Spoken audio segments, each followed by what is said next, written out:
You got some explaining to do. I mean, Jaylen Brown over 25.5. Evan? Check. Ant-Man under 28.5 points last night? Check. Warriors-Wolves under 203.5 points?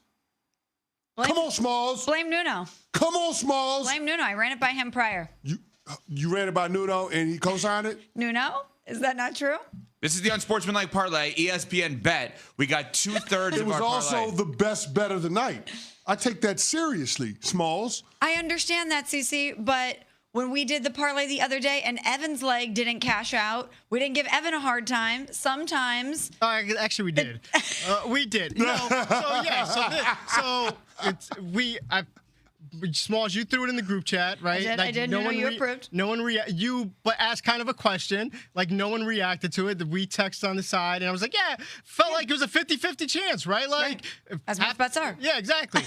But the goal is to try to beat the odds. Like, we understand it's a 50-50 proposition, but through information, through, having an informed opinion, we're supposed to be able to pick more winners than losers. And you weighed us down, Smalls. I did. I'm sorry. Maybe I'm not a great wagerer.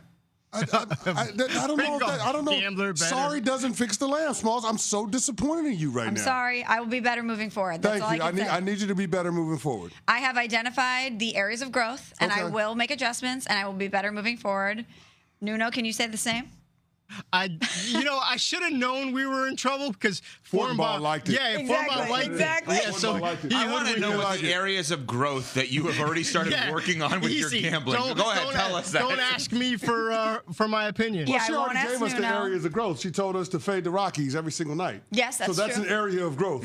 If you fade the Rockies, that's a pretty safe deal. You know that happened before she did this, though. That is true. I just thought it might be an easy win for the Wolves, that it wasn't going to be that high scoring of a game. And, we said that they had hit the under, twice so far in the series? So it wasn't like we just pulled this out of thin air. I'll tell you, the fallout should have faded the Rockies. That should have been our parlay. Yeah. You know what? 8-3, they lost to the Rangers. We have 2 NBA picks and then fade the Rockies. I will say that is my bad because I was the one banging the table saying, do not bet on the Rockies to win. I should have done that. I'm sorry. It's interesting that the overhit, because part of it last night was Pod scoring 28, Kuminga scoring 26. Yeah. And they actually got good production from their young guys. Jimmy Butler only 17 points last night for Golden State. And Minnesota advancing with a 121-110 victory over the Golden State Warriors. Yeah, but the story ain't the Minnesota Timberwolves. Well, it's definitely the Warriors. It's the Golden State Warriors. And I just want to point out one thing. That's their second straight Western Conference Finals appearance. That means Tim Connolly, their executive, has been to the Western Conference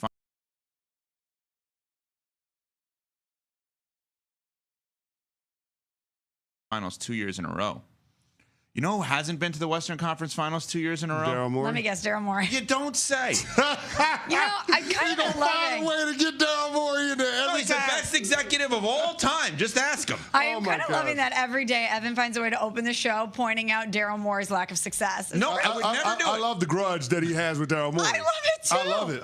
It's an unsuspecting beef. Yeah. Evan versus Daryl Morey. Do it unless he What's did it to beef? himself. Finding a way to work Daryl Morey in, even though the Sixers didn't make the postseason. Seriously. That's beef. What a song. That's beef. What a song. How can you not even going to attempt to do lyrics on that one. How can you take this Celtics victory and weaponize it against Daryl Morey?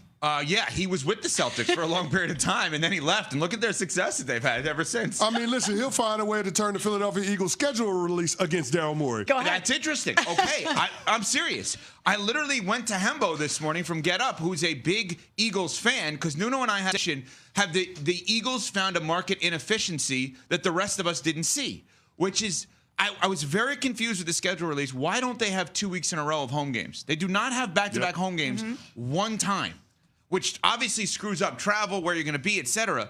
And did they do that on purpose? Have they found a market inefficiency that the staggering of home and road and making it every other week actually helps you? Because when really smart teams do different things, I immediately go to, what do they know that we don't? Now, maybe it's just that's how the schedule played out. Or do the Eagles realize, we don't want our guys too comfortable ever. Our comfort is lack of comfort. I don't know that the Eagles have a whole lot of control over that. No, because you can request things. You can request things, I'm just but wondering, the NFL did they ain't got to request that? oblige. Yeah, right. Yeah. Did they request that? I don't know. That's what I'm interested in knowing. Did they see, you know what, if we have CC and Tuck and all the crew going out on Monday nights to the wing place every single week and not playing off of a road game, they're going to get too comfortable. Because that's what happens, right? When you guys are home for a long period of time. Oh, what are you doing Friday? What are you doing Saturday? What are you doing Thursday?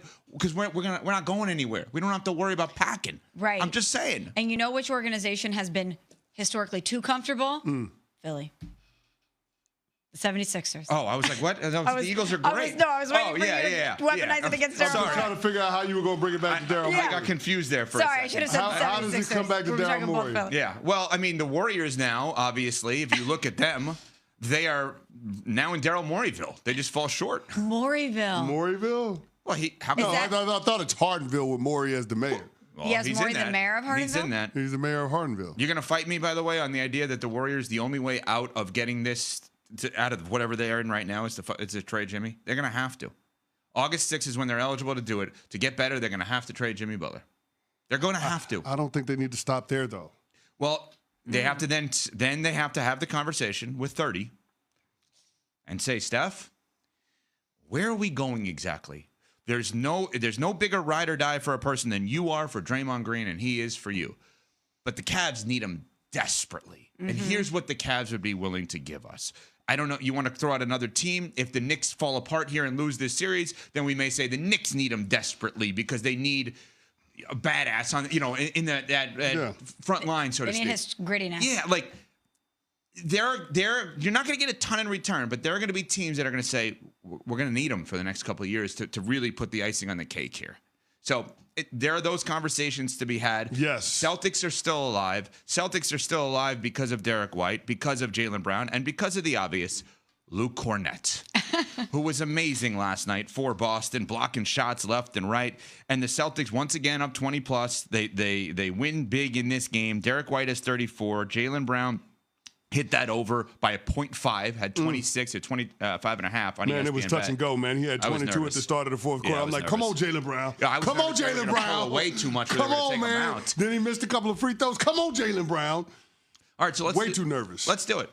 Can the Celtics actually win this series? And if they do, what does that say about Jaylen Brown? I tell you what, them winning last night turns Game 6 into an absolute must-win for the New York Knicks because there's no world in which you can think the Knicks are going to be comfortable going back to Boston.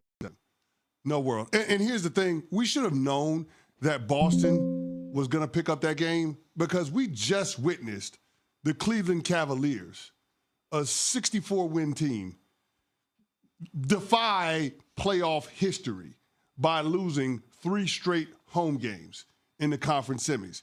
There's no world in which we should have thought that was going to happen twice in the same postseason in the Eastern Conference. So just from that alone, we should have realized, hey, the Boston Celtics are probably going to find a way, professional pride, being the reigning defending champs, to extend this series. But how are they going to do it? What is it going to look like? Now, they were certainly the beneficiaries of Jalen Brunson getting into foul trouble, picking up his 5th foul in the third quarter, made it hard for Tibbs to keep him out there on the floor. And when Jalen Brunson is not orchestrating, the Knicks struggle on both ends of the court. So that's certainly a part of the math. But I also thought, for the Boston Celtics, the way they played last night with the ball not sticking by being able to move it, Jaylen Brown being the tip of the spear, not only on the offensive end, but on the defensive end, I thought that was huge. I mean, offensively, Jaylen Brown breaking down the defense, getting dribble penetration, forcing the doubles, then kicking out to open shooters was a tremendous formula. And it shows. The Boston Celtics have had 2 games, including last night, where they've had over 20 assists for the games. Both of those were wins for them. All the other games in the series, they've been in the teens when it comes to assists. It was too much hero ball, too much ISO ball. Look at Tatum, look at Brown. Everybody just stand around. Last night, everybody got involved. Everybody touched it on the offensive end. And what does that do? That activates you on the defensive end. And so I don't think it's a coincidence that we saw Luke Cornett give us shades of Kevin McHale in terms of blocking shots and rebounding, because he was getting fed on offense, all of the rim runs. When you got Luke Cornett catching backwards alley-oop dunks, you got something going. And I thought it was all about the ball movement that the Celtics were able to initiate on the offensive end. And anytime you score the basketball on offense. You're excited about playing defense. Why? Because you get stops to get back on offense. That's exactly what we saw from the Boston Celtics last night. No doubt, CC. And yesterday when we talked to Udonis Haslem, who joined us here in studio, I asked him, how did the Celtics steal the game tonight? How do they win without Jason Tatum? And he said, first things first is they have to make sure that they're focused on just this game, that they're not thinking about the series as a whole. They're not thinking about the deficit. They're focused on just this game. And you saw them come out with that energy, that sense of urgency, that physicality. And I loved what Joe Mazzulla said after the game. He said that you can't choose, you don't get to pick the test that you have, you pick how you respond to them. You pick how you respond to the test. And that's exactly what the Boston Celtics did last night. And I knew that we were going to get the best swing from the defending champs, that they were going to want to go out and win one for Jason Tatum and show that they were still in this thing. But watching that game last night, I kept thinking, if the Knicks don't win this series, when the Celtics do not have Jason Tatum, when Porzingis is clearly sick, he was out there, 12 minutes last night? He had problems breathing because of that lingering viral illness. This thing scares me, side note. Same. It's very, very alarming that he is still battling this. But you don't have Tatum, you don't have Porzingis, and the defending champs, they lost 3 games to you where they gave up double-digit leads, 2 of them being 20 points. If the Knicks do not close out this series and the Boston Celtics find a way to come back and win this, that is going to be a huge indictment on New York. So what do they do? Answer that question after you tell everybody about Capital One.